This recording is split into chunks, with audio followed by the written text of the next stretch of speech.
싶었는데 이렇게 안 가셨더라고요. 전사님이 점심시간에 내려오셔서 목사님 오늘 특송한답니다. 그래서 아이고 전사님 우리 아저씨 혼자 특송하면은 안 되니까 옆에서 도와주셔야 돼요. 같이 불러주세요. 네, 이게 특송하는 거 보니까 전도사님보다 아저씨가 더 잘 부르는 것 같아요. 세상에서는 이렇게 화가 나거나 열이 받으면 뭐가 열렸다고 하죠? 네, 뚜껑이 열렸다고 그러잖아요. 근데 뚜껑이 열린 사람은 본인이잖아요. 근데 하나님이 우리 조 집사님 뚜껑을 여신 것 같아요. 그래서 은혜를 막 이렇게 주시려고, 네. 그래서 은혜를 또 사모하고 계시는 것 같고, 아무튼 너무 또 좋습니다. 계속해서 또 이렇게 하나님의 은혜 가운데 거할 수 있길 바랍니다. 제가 이렇게 가끔 전에는 전도사님 내려드리고 집사님 막 뛰쳐가면 저도 안 쳐다보고 그냥 씩 하고 가셨거든요. 근데 오늘 이렇게 또 특성하고 또 하나님 앞에 또 영광 돌리는 모습을 보니까 아, 하나님의 때 또 하나님께서 만나주시고 또 하나님이 또 인도해 주셨구나. 우리 모두가 또 그렇게 또 생각하고 있는 줄로 믿습니다. 네, 우리가 잘 아는 그 노벨 문학상을 수상한 그 소설가 해밍웨이가 있죠. 네, 그 뭐죠? 네, 베스트셀러 노인과 바다. 네, 노인이 바다에서 고기 한 마리를 잡기 위해서 온갖 고생을 하는 그런 장면이 그려져 있죠. 그 노인은 고기를 잡으면서 문득 이런 생각을 합니다. 도대체 무엇 때문에 고기를 잡아야 되는지 가만히 생각해 봅니다. 사실 노인은 이제 다 늙었습니다. 고기를 잡을 만한 힘도 없었습니다. 어쨌건 바다로 나간 그 노인에게 뜻밖의 굉장한 큰 고기가 걸리게 되었죠. 그러나 문제는 잡은 그 고기를 물 바깥으로 끄집어내야 됩니다. 그 큰 고기를. 근데 어떻게 됩니까?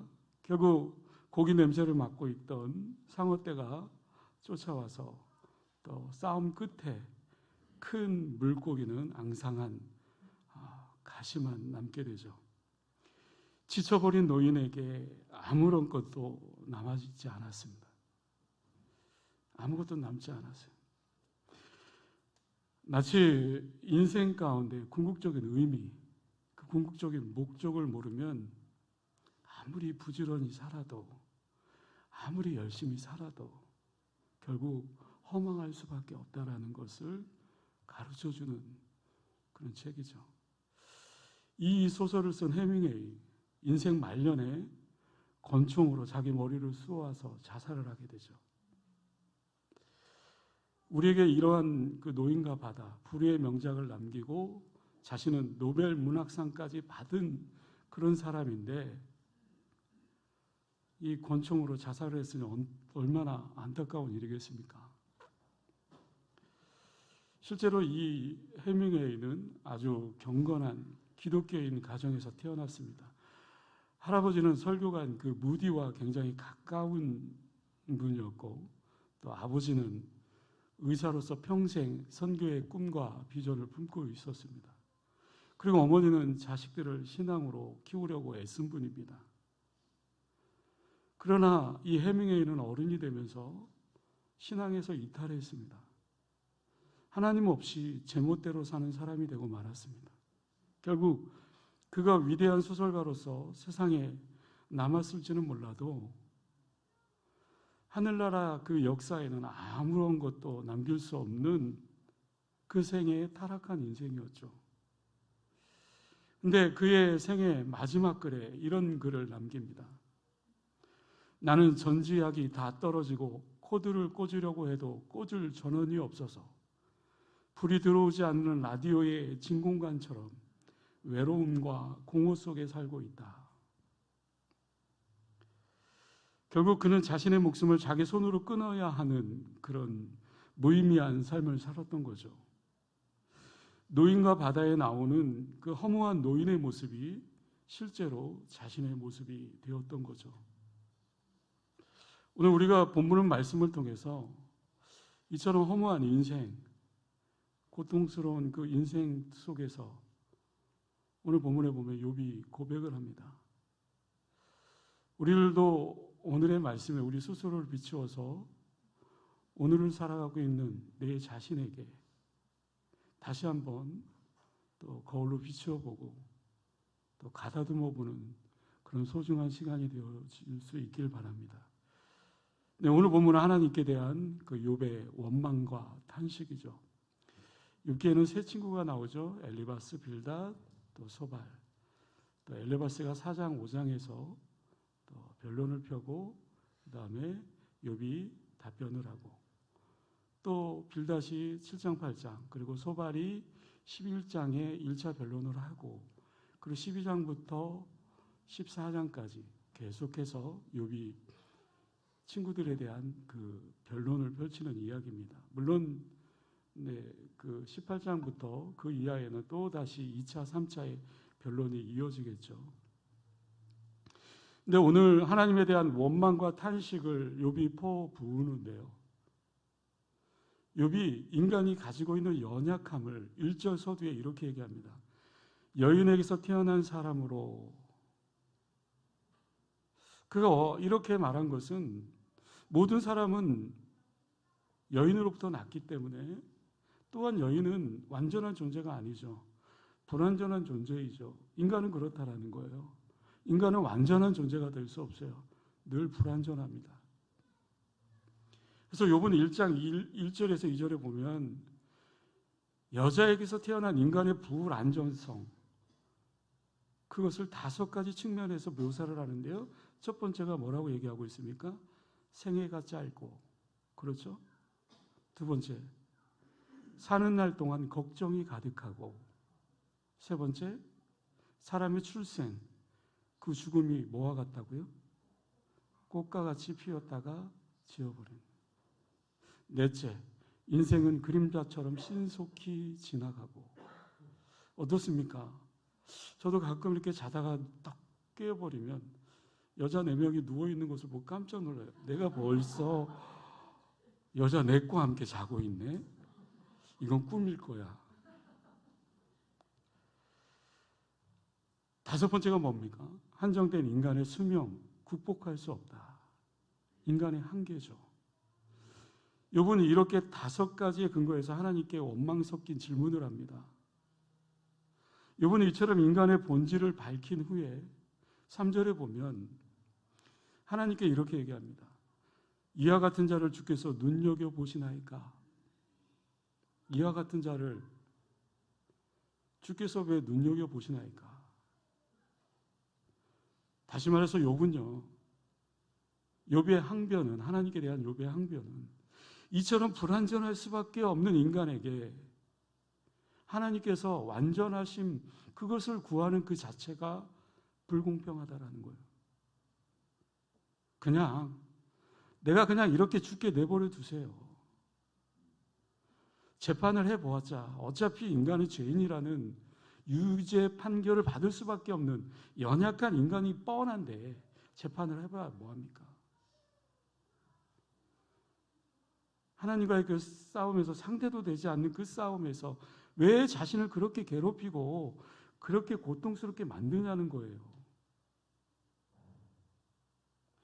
욥은 분명하게 이 재앙, 이 고난은 하나님으로부터 왔다라는 것을 알고 있었습니다. 그래서 그 하나님으로부터 온 그 고난, 도피하는 것이 소원이었어요. 피하고 싶었어요. 벗어나고 싶었어요. 그러나 하나님으로부터 도피도 불가능했습니다. 그래서 욥은 자신을 그냥 좀 내버려 달라고 오늘 애원하고 있는 거예요. 여러분들은 욥이 당했던 이해할 수 없는 그 고난과 그 재앙을 당해본 적 없습니까? 자신의 그 고난이 하나님으로부터 왔다라고 생각하고 나를 그냥 내버려 달라고 그렇게 고백한 적은 없습니까? 욥처럼 세상에 태어난 것을 비판하고 탄식한 적은 없습니까? 무엇 때문에 도대체 나를 이 세상에 보냈냐라고 하나님께 원망한 적은 없습니까? 욥은 자신의 그 이와 같은 하나님께 대한 항변을 더 구체화시키기 위해서 4절에 보면 이렇게 얘기합니다. 누가 깨끗한 것을 더러운 것 가운데서 낼 수 있으리까 하나도 없나이다. 아주 단정적으로 말하고 있어요. 그래서 5절, 6절에 보면 이런 불완전한 인간은 사는 날조차도 자신의 뜻대로 정할 수 없고 하나님의 절대 주권 아래에 있기 때문에 내가 죽고 내가 사는 것, 이것은 내 자신의 뜻대로 할 수 없다라는 거예요. 이 모든 것을 알고 있는 이 욥이 하나님께 구할 수 있는 유일한 그 한 가지가 6절에 나와 있습니다. 6절 제가 읽어드립니다.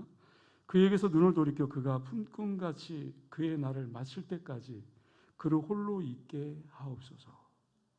여기서 그라는 것은 욥 자신을 의미하는 거겠죠. 다시 말해서 욥은 하나님께 기도하기를 이제는 자신으로부터 눈을 돌이켜달라. 눈을 돌이켜서 품꿈같이 쉬게 해달라. 죽기 전에 그냥 평안하게 쉬는 날 있게 내버려 두라라는 것이 하나님께 대한 욥의 애원이었습니다. 그러면서 인간의 그 한계, 그 인간의 그 연약함을 보면서 욥은 계속해서 7절 이하에 보면 사람을 나무에 비교하죠. 죽음을 극복하지 못하는 인간, 나무보다도 더 희망이 없다. 다시 말해서 나무는 찍히더라도 다시 움이 나고 처음의 모습으로 회복할 수 있겠지만 인간은 한번 죽으면 회복의 기회가 없다. 여러분, 내 인생을 다시 시작할 수 있을까요? 처음부터요? 다시 태어나고 다시 이제 인생을 새롭게 다시 시작할 수 있을까요? 죽음을 극복할 수 없는 인간은 너무 나무보다도 못한 존재다. 이번에 이처럼 절망적인 인간에 대해서 이렇게 마지막 11절에서 12절에 이렇게 얘기합니다. 물이 바다에서 줄어들고 강물이 잦아서 마름같이 사람이 누우면 다시 일어나지 못하고 하늘이 없어지기까지 눈을 뜨지 못하며 잠을 깨지 못하느니라. 욥이 이렇게 말한 의미가 있습니다. 이것은 단 한 번밖에 없는 그 삶, 그 인생의 그 기회를 고통만으로 보내지 않기를 하나님께 구하고 있는 겁니다. 그러나 오늘 보면 7절, 12절, 14절 말씀을 보면 반복되는 단어가 한 가지 나옵니다. 뭘까요? 7절, 12절, 14절. 다시 시작하는 300정병의 비전. 다시라는 단어가 나옵니다. 다시라고 생각하면 뭐가 생각이 납니까? 다시마? 다시 시작하는 300정병의 비전. 다시. 하나님의 은혜 안에서 얼마든지 다시 일어설 수 있다라는 말입니다. 어느 날 한 장군이 전투에서 목을 메고 자살하려고 산에 올라가서 나무에 줄을 매달았습니다. 그때 나무 밑에 한 작은 굴에 개미가 먹이를 물고 굴 입구에서 먹이를 계속 떨어뜨리는 것을 보았습니다. 근데 그 모습을 보고 자살을 잊어버렸습니다. 왜냐하면 개미가 그 먹이를 떨어뜨리는 그 횟수를 보니까 무려 69번. 70번째 되어서 간신히 개미굴로 들어가는 것을 보았습니다. 그때 자살하려고 하는 것을 멈췄습니다. 그는 생각합니다. 내가 여기서 한번 좌절하면 저 개미만도 못하다. 왜요? 나는 겨우 한 번 실패했을 뿐이다. 다시 일어서자.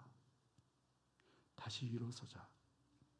여러분, 설교 제목이 다시 일어나려면 하나님은 언제나 우리에게 기회를 주십니다. 내가 회개하고 돌아오기만 하면. 하나님 안에 있을 때 언제나 그 영혼은 희망이 있습니다. 비록 내가 실패했다 하지라도 하나님을 붙잡고 또 일어나 도전해 보십시오. 그러면 분명히 그 속에서 축복의 문이 열려질 줄로 믿습니다. 그렇다면 이렇게 질문해 볼 수 있겠죠. 실패를 딛고 다시 일어서려면 어떻게 해야 될까? 다시 일어서려면 여러분 어떻게 해야 됩니까? 살다 보면 이런저런 일로 탄식하게 되죠. 이제 나는 너무 늙었다. 제가 39살 때 바로 윗 그 부교육자가 선임 교육자였는데요. 그분이 40살이었어요. 제가 39살, 그분이 40살.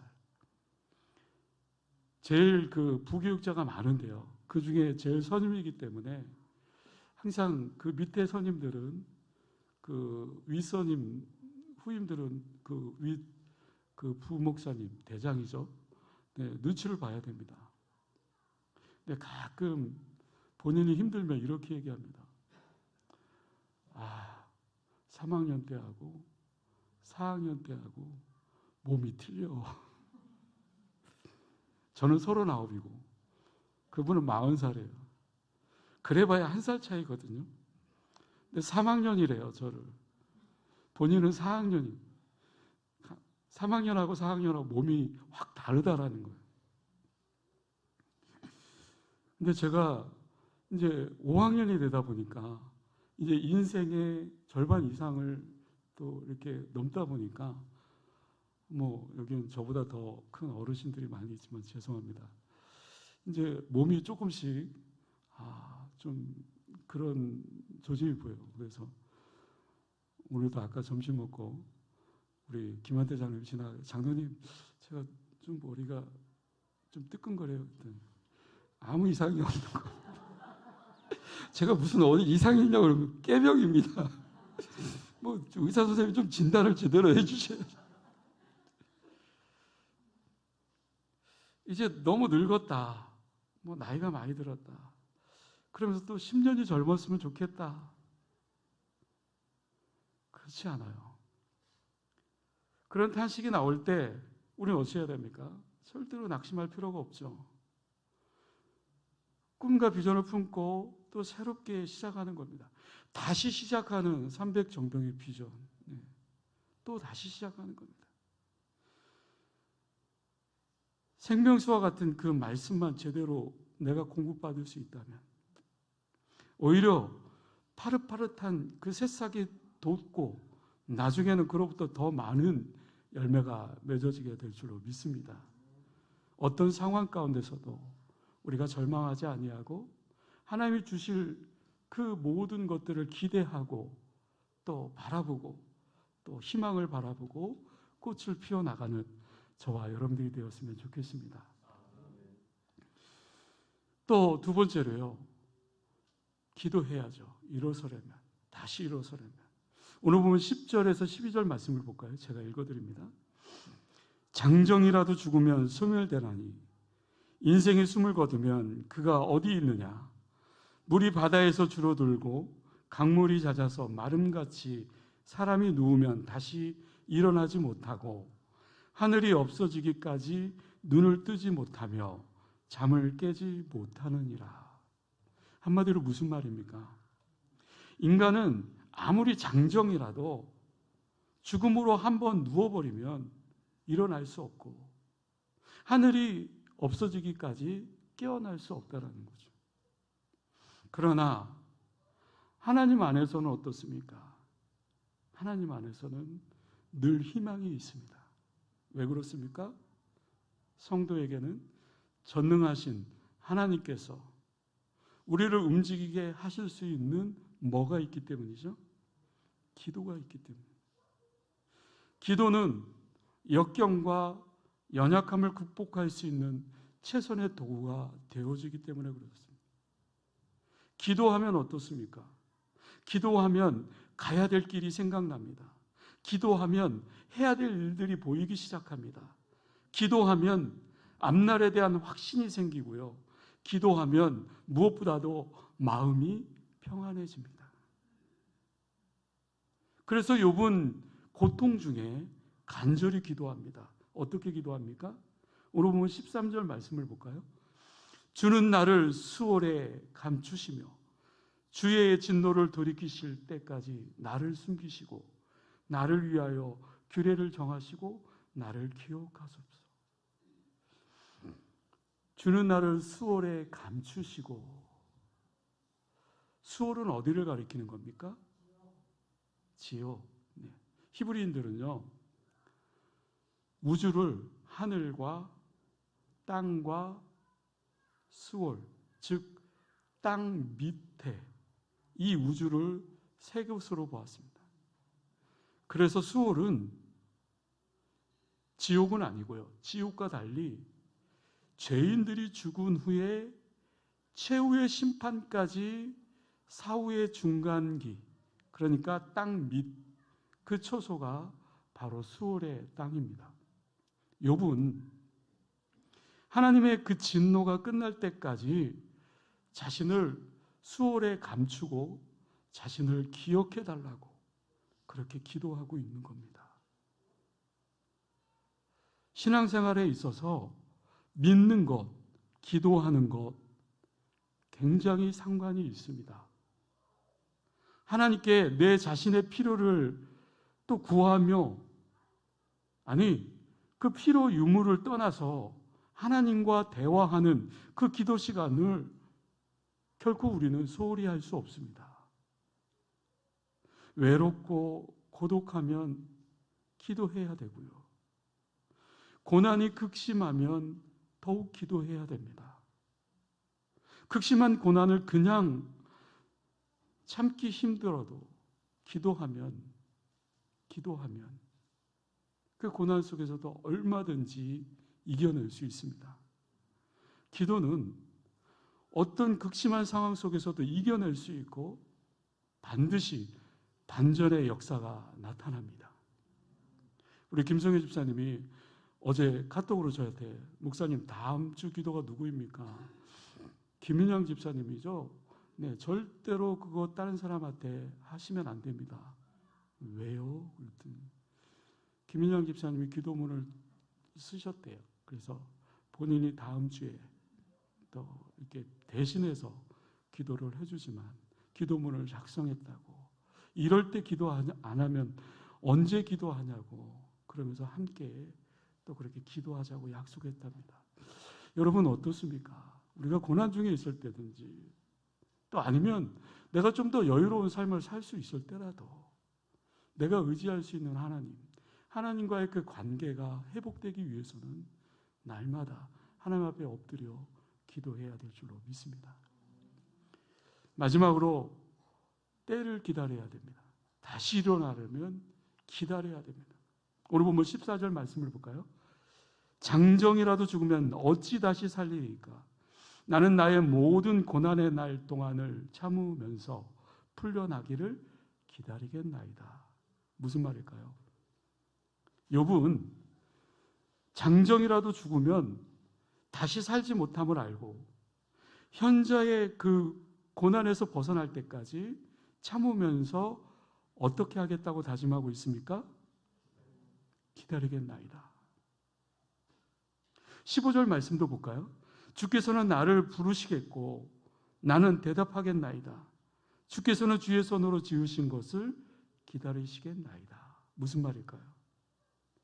때가 되면 하나님께서 나를 찾게 될 것이고 그때 내가 대답할 것이다 라는 그 믿음을 가지고 하나님의 선한 조치를 어떻게 한다고요? 네, 기다리겠나이다. 기다리니까 우리 조삼희 집사님도 오셨잖아요. 그렇습니다.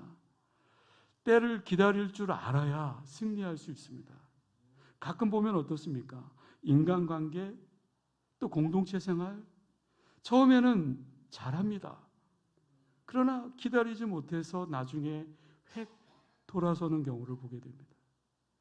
여러분, 기다림이라는 것 때로는 필요합니다. 기다림을 쉽게 포기해버리면 때로는 지게 되는 경우를 보게 됩니다. 오래 참고 때로는 기다릴 줄 알아야 실패에 대한 극복의 능력도 키워나갈 수 있는 거겠죠. 하나님과의 그 사랑, 하나님과의 그 은혜, 믿음 가운데 내가 확신하고 어떤 고난 중에도 낙심하거나 절망하지 말고 다시 일어설 수 있길 바랍니다. 말씀을 맺습니다. 사람들은 자신의 환경이 좋게 변하면 좋겠다라고 생각을 하게 되죠. 그죠? 지금 놓여져 있는 그 현실이 좀 더 확 바뀌어서 더 나은 삶을, 더 건강한 삶을 살고 싶은 게 인간의 누구나 다 바람이잖아요. 그러나 중요한 것은 어떤 환경보다도 그것을 이겨낼 수 있는 그 능력을 키워나가는 것이 중요하겠죠. 수면 아래서 수면 위로 드러날 때 그것을 위해서 최선을 다해서 묵묵히 오리발을 움직여 나아갈 때 그때 그 수면 위에서 기쁨을 만끽할 수 있는 거겠죠. 사랑하는 성도 여러분, 우리가 때로는 기다릴 줄 알아야 되고 때로는 기도해야 되고 이 모든 것들이 다시 일어서려면, 다시금 일어서려면 우리가 갖춰야 될 능력이지 않을까 싶습니다. 우리의 삶 가운데 정말 다시 일어서려면 하나님 앞에 더욱더 엎드려 기도하시고 또 하나님께 또 묻고 때를 기다리고 하나님과의 그 관계가 회복되어짐으로 말미암아 더욱더 승리하는 복된 인생이 될 수 있기를 주님의 이름으로 간절히 축원합니다. 기도하겠습니다. 은혜로우신 아버지 하나님, 참 감사합니다. 하나님의 은혜 아니면 저희들 살아갈 수 없습니다. 날마다 하나님의 은혜를 사모하며 다시 일어설 수 있는 기회조차도 허락하여 주심에 감사합니다. 하나님, 우리가 바라고 소원하는 그 모든 것들 주 뜻 안에서 이루어질 수 있도록 주님 도와주시옵소서. 다시 회복되게 하여 주시고 다시 일어서게 하여 주시고 그리하여 하나님께서 하셨다라고 하나님의 그 영광을 나타내는 복된 삶이 되게 하여 주시고 우리의 삶에 간증이 되어줄 수 있는 놀라운 은혜가 있게 하여 주시옵소서. 감사드려